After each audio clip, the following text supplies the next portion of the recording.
It's time for Caribbean News, covering current events from around the world, regionally and locally, with Sean Garrity on this station. It's news the Caribbean can use. And now, the details. Caribbean Airlines resumes flights to Suriname and Curaçao. Caribbean Airlines has resumed its intra-regional flights to the Dutch Caribbean island of Suriname and Curaçao. This will include the relaunched service between Trinidad and Curaçao International Airport, with the Port of Spain-Curaçao route operating on Tuesdays and Fridays. In addition, there will be a restart of flights between Port of Spain, Trinidad, and Paramaribo, Suriname, which operate on Mondays, Tuesdays, and Wednesdays. Caribbean Airlines says it will be operating both routes on its Boeing 737-8 aircraft. In commending the relaunch of the intra-regional routes, CAL CEO Garvin Madeira explained, "We are delighted to resume regular scheduled service from Trinidad to both Suriname and Curaçao. The schedule to these destinations was built to facilitate convenient connections within the region and to other countries in the Caribbean Airlines network." Continuing, he remarked that Caribbean Airlines is also happy to return to these markets with the new 737-8 aircraft, which offers state-of-the-art technology and increased levels of comfort, all uniquely packaged to enhance the customer travel experience. Cayman freezes US $7.3 billion in Russian assets. More than 800 asset freeze designations of Russian individuals and entities have been enforced.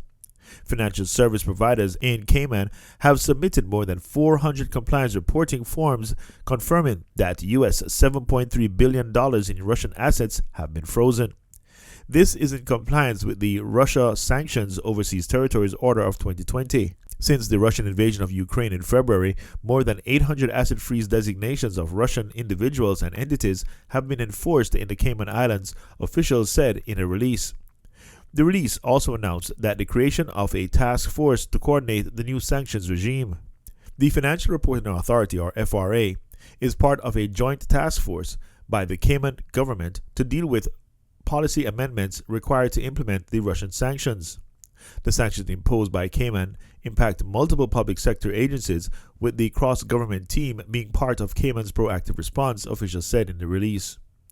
The task force, which is to meet weekly, includes representatives from the Land Registry and the General Registry, as well as the more directly impacted agencies such as the Cayman Islands Monetary Authority, the Civil Aviation and Maritime Authorities, and the Ministry of Financial Services and Commerce.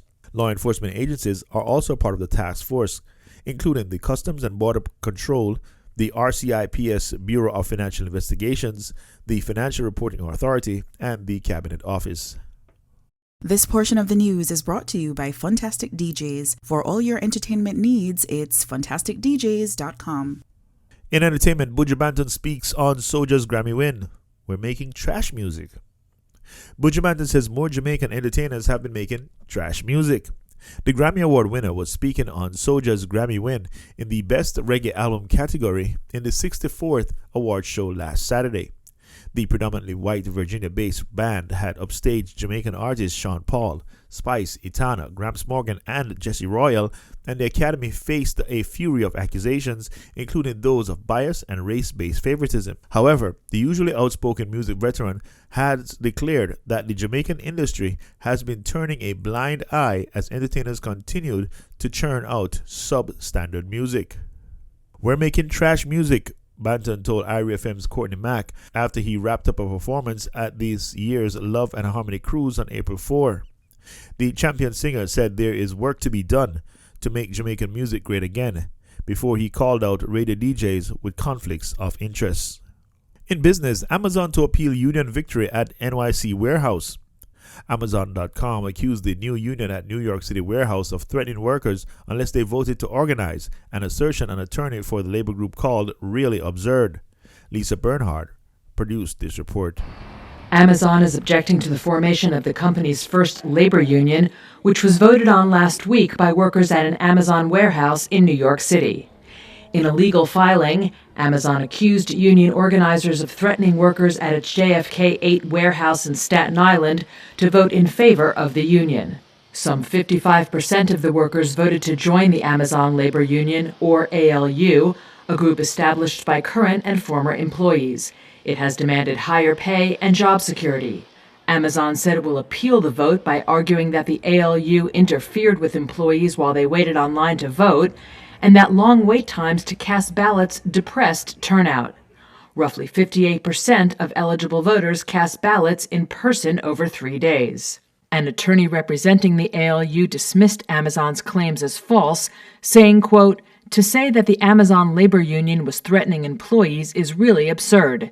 The Amazon labor union is Amazon employees." Since the result, U.S. workers from another 50 Amazon sites have contacted the union, the group's leader said. And on Thursday, President Joe Biden, while touting the creation of a White House task force on worker organization and empowerment, appeared to take a swipe at the online behemoth.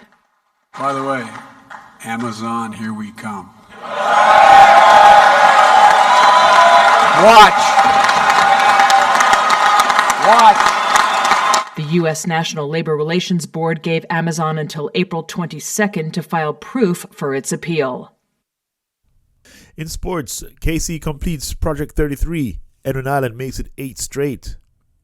Kingston College secured their 33rd hold on the boys' title, while Edwin Allen won their 8th straight girls' title at the Issa Grace Kennedy Boys and Girls Athletics Championships at the National Stadium on April 9.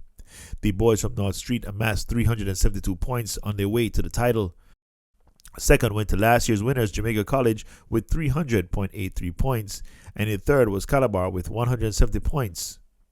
Meanwhile, on the girls' side, Edwin Allen took top honors with 352 points. Second went to Heidel on 295, and St. Jago 249 was third.